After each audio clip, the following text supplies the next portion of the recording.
The 1996 Icons Luke Skywalker lightsaber from A New Hope. Let's talk about it. Hey YouTubers, thanks for coming back. And next, what I've got for you today, as promised, going through some of my Holy Grail pieces. We talked about my Don Post Boba Fett Deluxe helmet a little while ago, and I may revisit that with some better lighting at some point, just as a kind of look around with better lighting.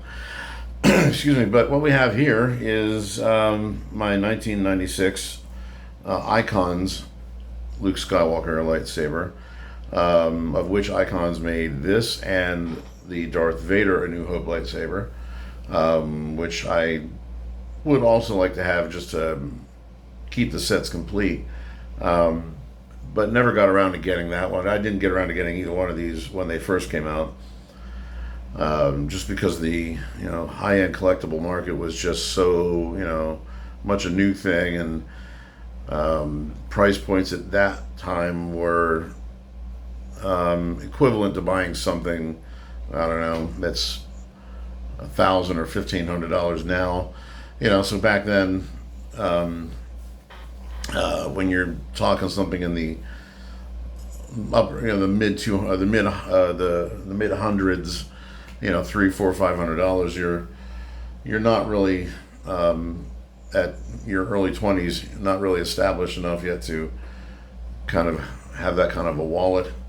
But I always wanted one. I was just drooling over the idea of, again, the same thing with the Fett. Just unbelievable idea and concept that somebody made an exact one-to-one replica of a real item from the movie, made out of the real materials the same way and exactly the same way. All of that was just unheard of up to this point. Everything we've gotten as far as lightsabers were plastic wiffle ball bat kind of toys, cheapy flashlights that look like lightsabers with a blow-up lightsaber blade.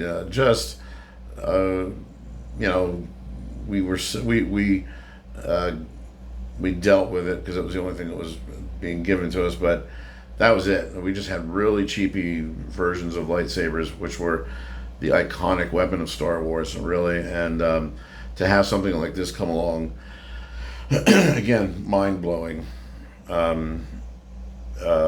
concept, but just not in my grasp, but on my radar for 20-some years. And just a few months ago, I'm just trolling eBay, not for this in particular, just Star Wars stuff, just looking around, seeing what's out there. And this guy pops up. And the seller, like myself, had, wanted one for a while.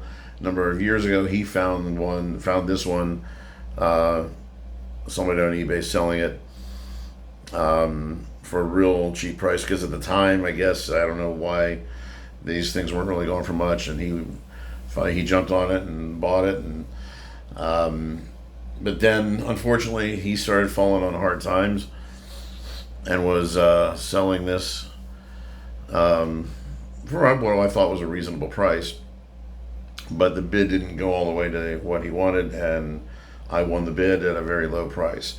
Now, I almost felt bad about not paying the guy more money for it, because I knew what it was, and I'm sure he knew what it was, and we contacted each other. He contacted me just to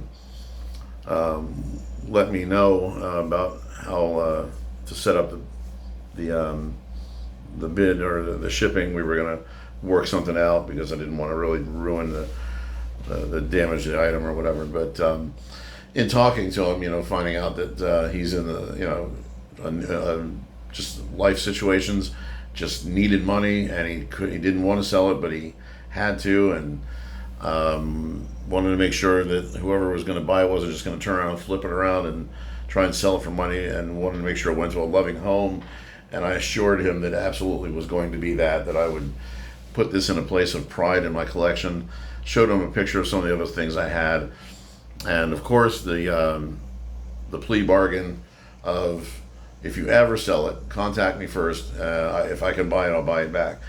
I will absolutely honor that if it ever comes to the point. If I ever sell it, if I hopefully would still have his information, whatever. But I mean, here we are, and I was able to acquire this, and so I do treat it with love and respect because it came from a respectful man in his home. So that's what it's all about in the end for me, and that's why I appreciate these things even more. So let's get to it though and talk about it. Here it is in its acrylic case that it came with. Very thin base, not much to it. The Master Replicas cases are a bit sturdier.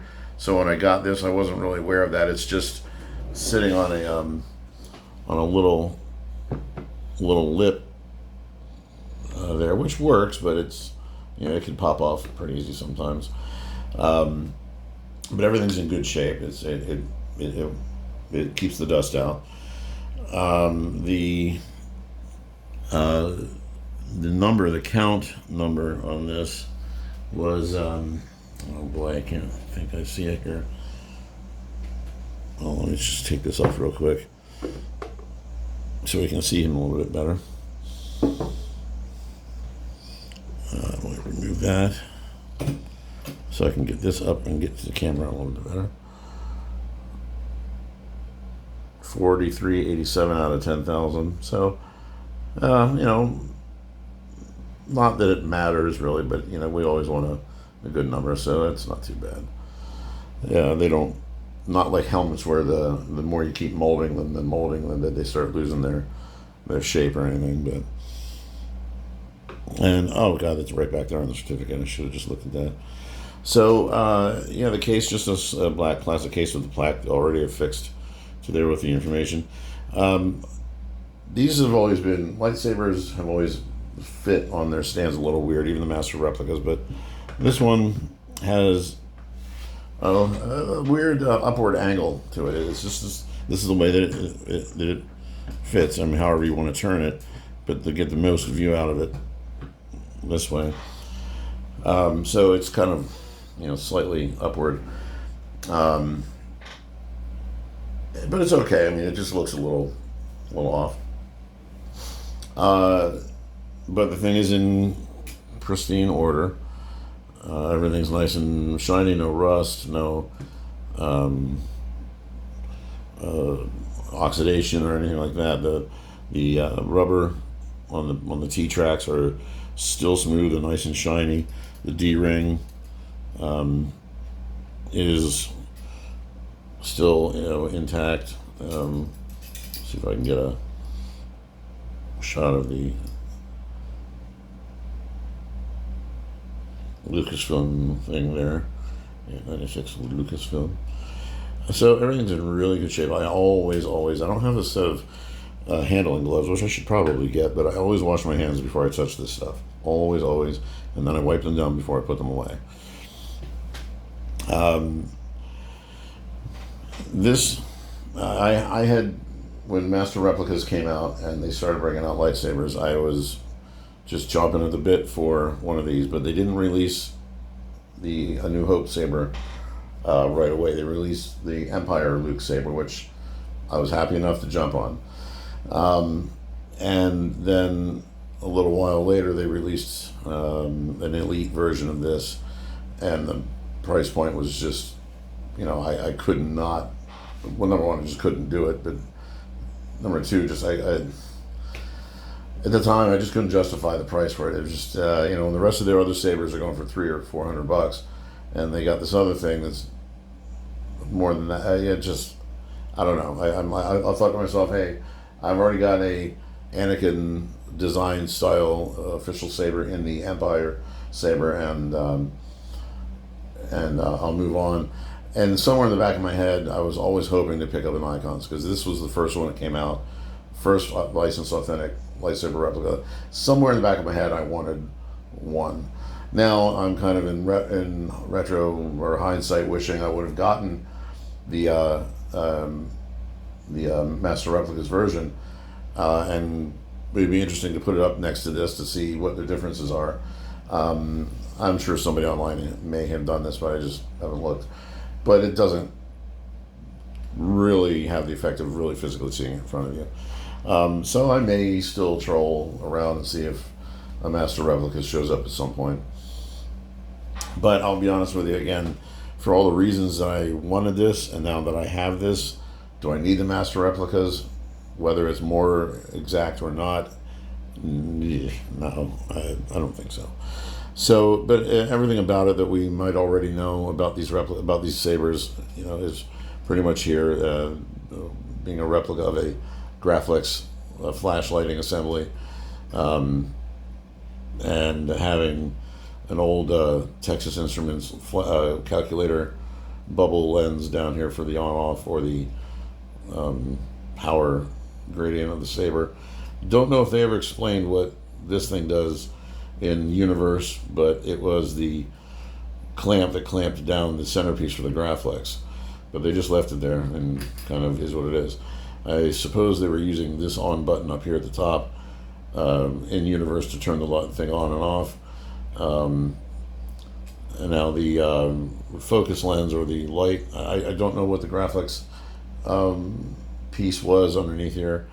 It was a clear plastic piece, so I'm assuming like a light emitter or a light intake or something like that.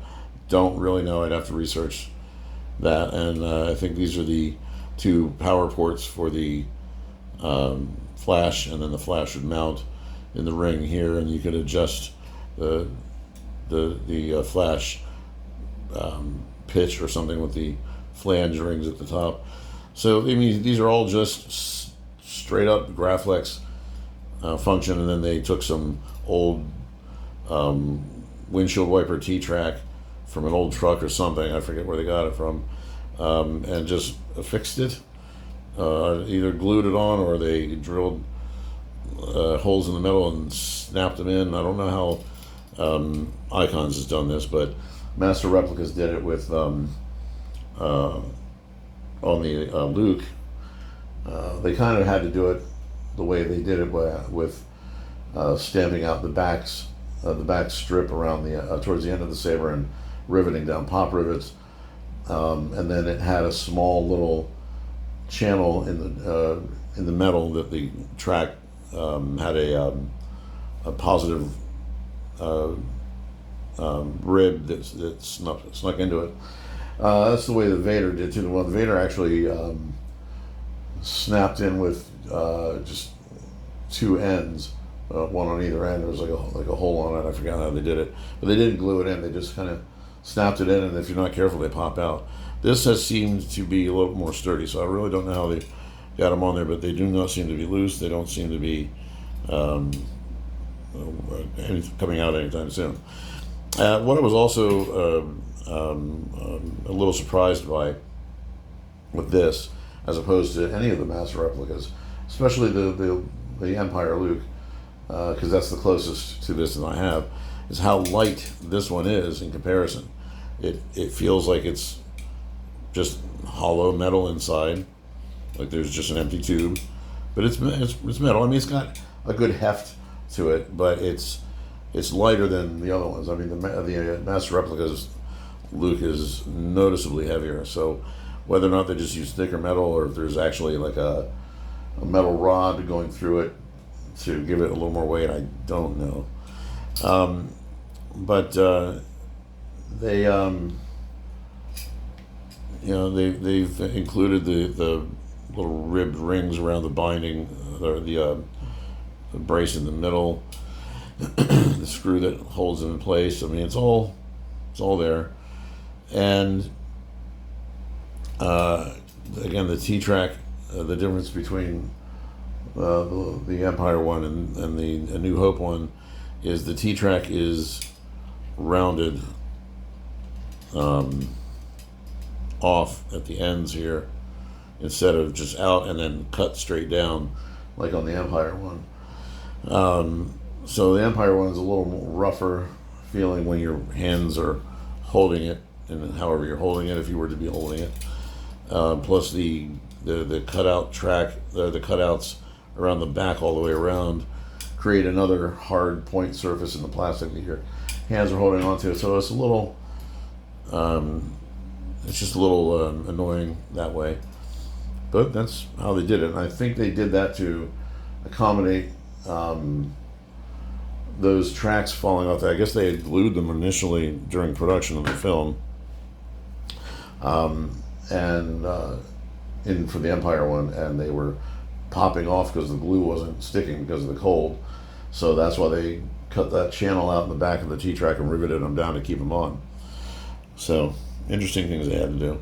Oh, and one other thing too, the Empire Master Replica Saber has the push button at the top and at the bottom, rather than the push button at the top and the flat lens at the bottom. Why they changed that, I don't know. I'll get around to breaking out the Master Replicas as I go through my things here one at a time. The plaque that I don't know if these came with it this way or if the owner had this made, but it's a nice framed plaque that the actual authentication document comes in, and you can see at the bottom, February 20th, 97 is when this one was issued. So yeah, this saber was actually, I don't know, this certificate is issued in 97, so it was probably sold in 97. But if we look back on here again, unless this is just the copyright of the design or of the license date, I just want to make sure I looked at it again, make sure it says what I thought. Yeah, it says 96.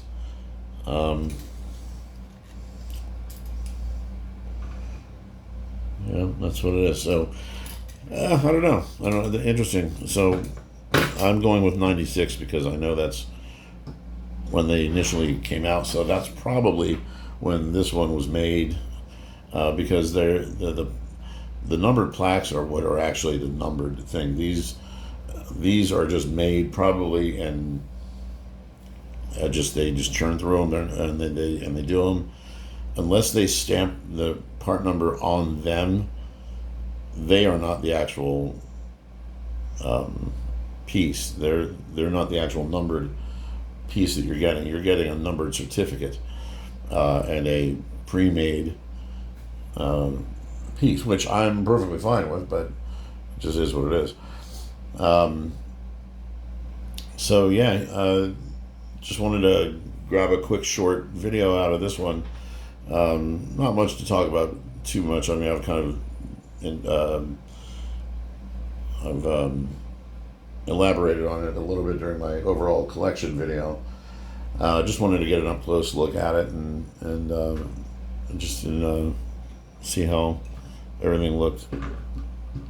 That's kind of a bad way of holding it, but you can that's ridiculous. But you can get a kind of look at it that way. But yeah, and just because it was one of my bucket list items that I'm finally able to have and to cherish, and it's part of my collection, and it means what it means to me. As does everything. They all have a place because they all meant different things to me at a different time of life, and that's what they all represent. Everything in my collection and everything that I like to have a display of is a constant reminder of what was my life like at that time, and it just keeps me grounded in a way, I think. So I think that in a lot of ways, collectors have that. I mean, some collectors are just all about the pitch, all about the money, all about the game, and the whole business, and that's fine. But collectors who have another side to them about it, I think most of the people I've met, everybody on these boards and these forums, like this stuff because they genuinely enjoy the ability it gives them stay connected to a part of themselves. Um, and that all, and there's nothing wrong with that as long as it doesn't get in the way of you moving forward positively with your life. So I think that there's a really good cathartic thing about this type of collecting that we do, and it keeps our mind in a youthful state, and that keeps our body healthy, as long as we can, because that's as long as we have. So, and that's the thing too. I get kind of in depth when I start talking about these things. So don't let me ramble. I'll keep going. So yeah, that's my. I just wanted to start with this guy because as far as my lightsabers one-on-ones, I started with the Boba Fett one-on-one for the same reason, the Dawn Post Deluxe, and starting with this guy as far as my sabers are concerned. And as we move forward, I'll sure to discuss what everything else means to me, and give you little insights. So as I'm killing it, and we got up to my 20 mark, I try to limit myself to 20-minute interims of overviews of things if I can. But if you have any other comments or questions or likes or dislikes, comment, subscribe, always keep it civil, and we'll talk to you later. Bye.